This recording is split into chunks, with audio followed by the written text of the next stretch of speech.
please, for everyone join us in the pledge of allegiance. Allegiance to the flag of the United States of America and to the republic for which it stands, one nation, under God, indivisible, with liberty and justice for all. Thank you, everyone. Let's begin by approving the minutes of the October 16, 2018 regular meeting. Mr. Baker made the motion. Ms. Smith seconded that. Is that an all yes vote? Yes. Okay.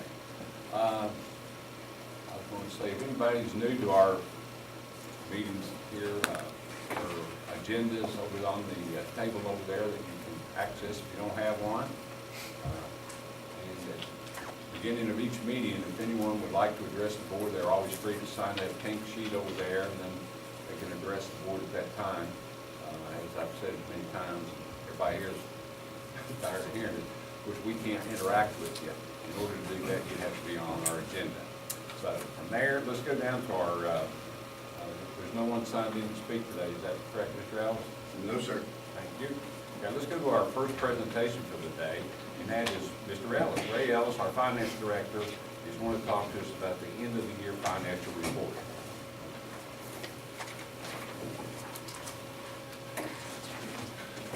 Okay, in front of you, I got a couple of things. Number one, the blue book. This is for you to keep forever and ever. Fine reading. Actually, if you read through like the notes and the MD&A, it explains a lot of the stuff. I've had to read over it many, many times, so it actually explains a lot of the process. That's, I think, section 4 is the notes to the financial statement. The MD&A, which is section 2, it goes over the highlights and the changes from last year to this year in the net position, the assets and things like that. It's not as in detail as what the notes are. It's also a lot shorter. I think the notes are like 35, 36, 37 pages. So that's for you to keep. Then you had another part that I handed out, which was just the sheets of paper. And I don't see my here. Are we to assume that some of the figures that are in this blue are also on this sheet? Yeah, but the way they look in that blue document and the way they look here, it looks totally different. Okay. So I will say this, I've been in contact with Amy Willard through this whole process. I've asked them questions, her and Uriah, and with the new guy, Josh Harner. And they'd say, Ray, you need to calm down, you're fine, everything's good. So they've known everything that I've done through this whole process the last couple of months. What I will tell you is that there's been a couple of new implementations in accounting policy through the Governmental Accounting Standards Board. And 75, GASB 75 hit this year. And it took a long time to do that. It went through a bunch of entries. You take a bunch of numbers and it came out with one number. And what it more or less was the OPEB. It dealt entirely with OPEB. And it took the OPEB number that we always had to add back to our fund balance. If you remember in years past, and if you look here on the 16, 17, 15, 16 numbers, we always had to add back OPEB. Okay? And if you look at the number of 17, 18, that number we added back to OPEB was the same as the year before. That's because OPEB's being handled different. Previously, OPEB was always accounted for on the fund basis, which means, you know, our level here, our Fund 11, Fund 61, 41 if we had it. And then they would take that number and they would put it into the district-wide statements, which always implemented all the GASB rules and policies and, you know, the standards. Well, now they took OPEB and they just went ahead and they said, okay, we're just going to put it in district-wide and take it out of the fund basis. When they did that, now we have to add it back in because the liability is already on the district-wide. So instead of just showing $1.1 million as our total carryover for this year, with, you know, the last couple added on, now we got to add that OPEB back, so our true carryover amount, or our ending fund balance, is $3.7 million. Now last year, I would have been telling you if we had the same rules, our fund balance would be 1.3 million, but now OPEB's back there. Nothing's changed really as far as actual money. It's just a policy that the Governmental Accounting Standards Board's put in place. Everything's still the same, it's just they want it shown differently. And that was a lot of work to get that, to that point. Now, from last year to this year, our carryover, our actual carryover number, the dollar amount of revenues over our expenses, the change in fund balance was $375,000. Last year it was $499, the year before it was $459, I think the year before that it was like $20,000. So every year, we keep doing okay. This year, maybe not quite as good as last year. So we had a beginning fund balance of $977, so that made the $1.353 million, is what our actual carryover is, our fund balance. Our carryover is $375, and our fund balance is $1.35. The actual carryover is the 375. 375 from, that's how well we did this year. We had a positive amount. So, As of June the 3rd. yeah, and that's with our Fund 11 stuff. That's, you know, and whenever you look at that, you gotta look at Rod and Greg, and those are the guys who actually manage a lot of that. Transportation and maintenance comes out of Fund 11.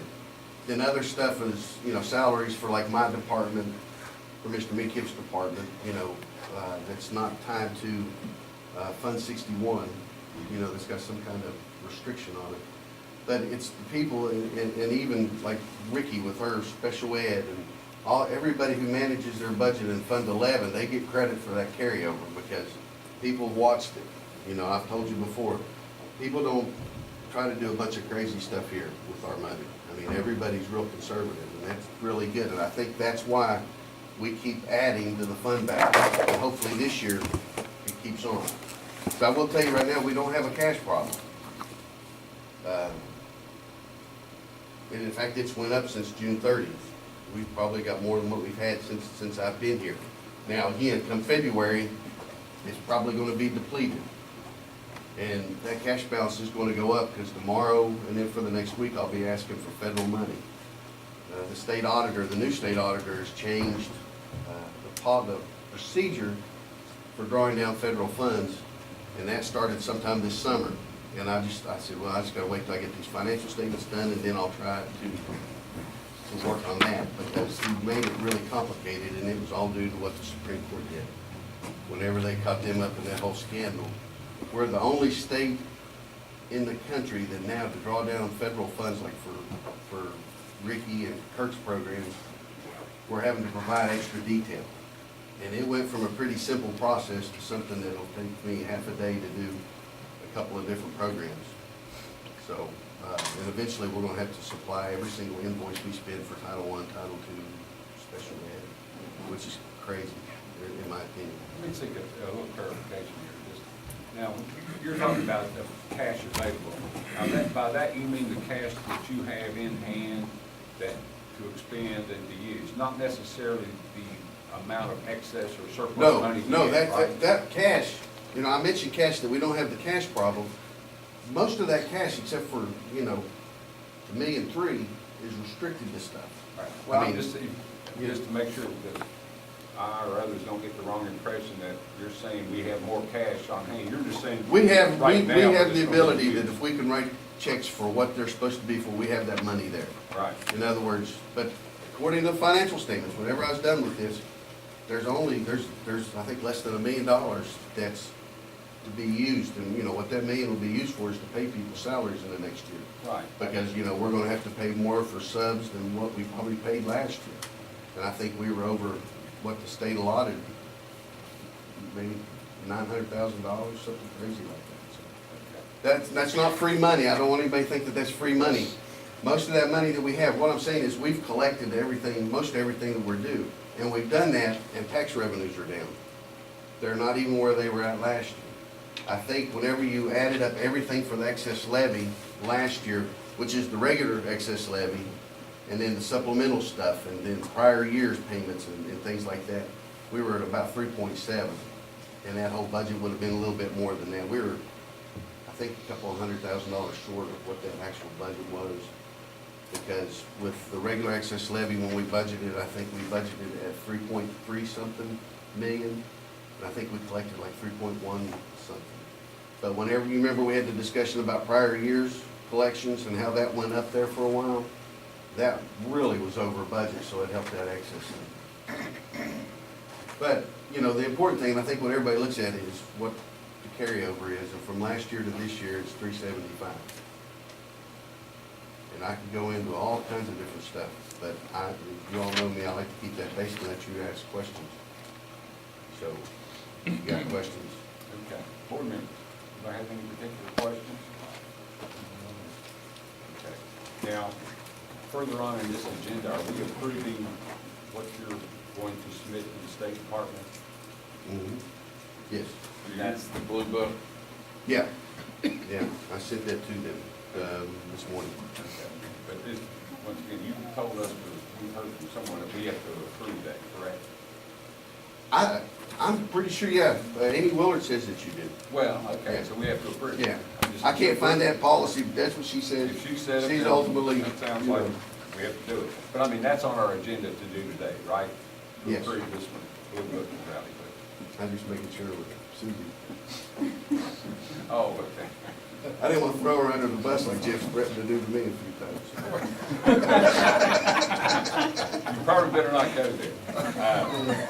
Let's keep going. We're moving right along.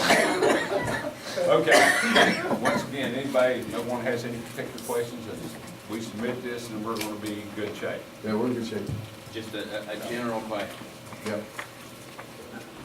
We were substantially behind on this Yes, year. we were. Have you learned what you need to do, what needs A to be lot done? of it. Yeah, To there make was, sure we're on time next year. well, yeah. I needed help with that. Whenever I had that problem on retirement, that's what I needed help with, retirement insurance. And I spent weeks, literally, all week long, for 10, 12 hours a day trying to figure out retirement. I spent way too long on it. And, of course, then we got Bertie involved, and Bertie was phenomenal, as always.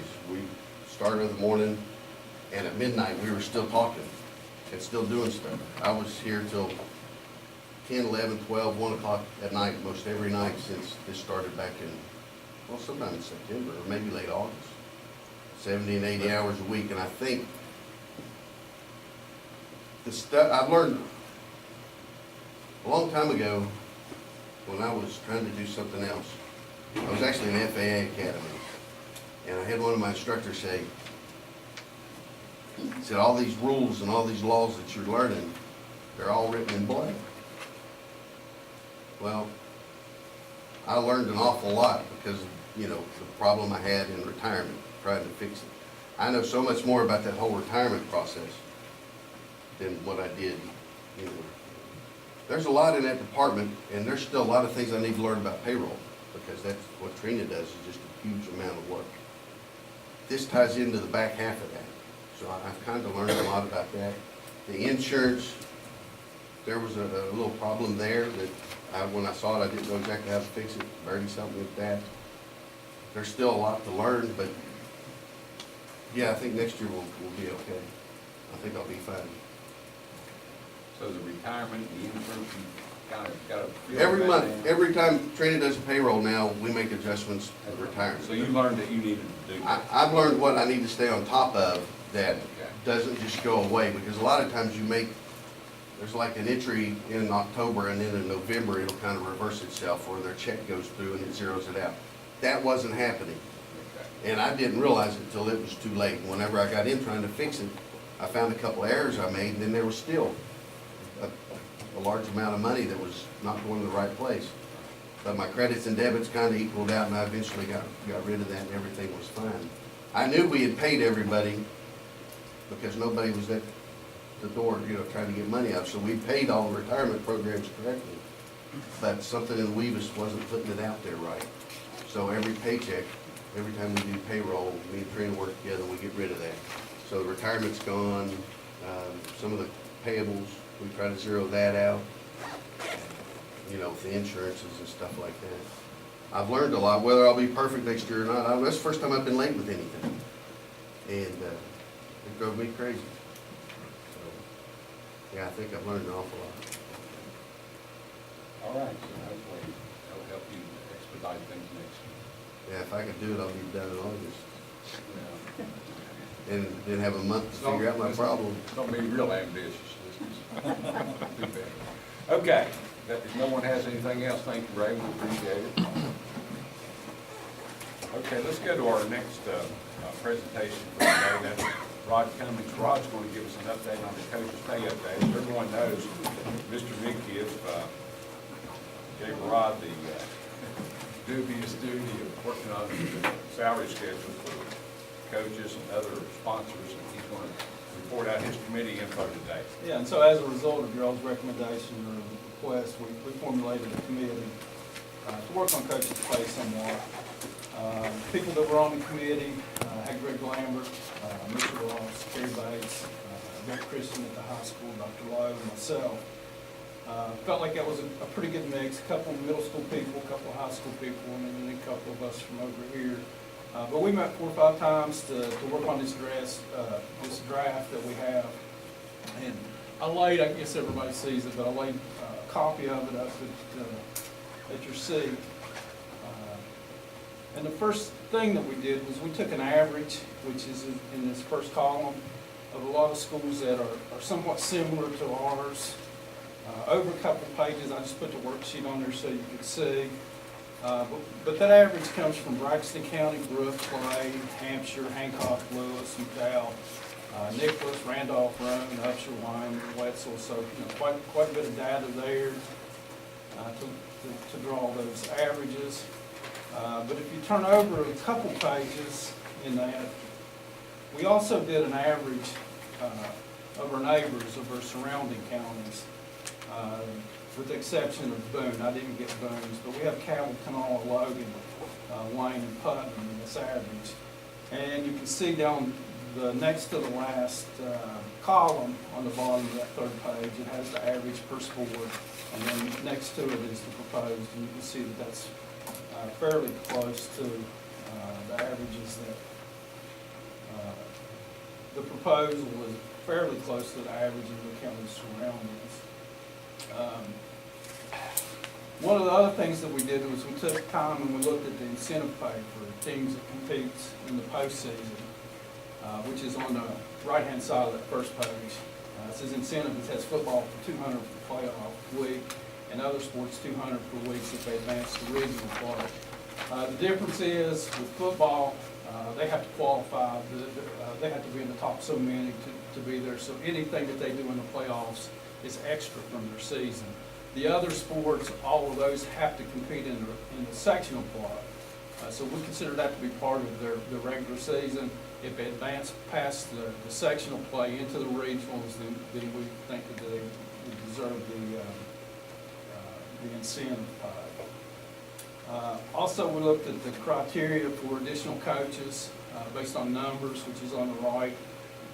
For example, as football, an additional coach if they have more than 45 players, and it goes on to spell them out. Cheer's a little bit different. On the bottom, we put 15.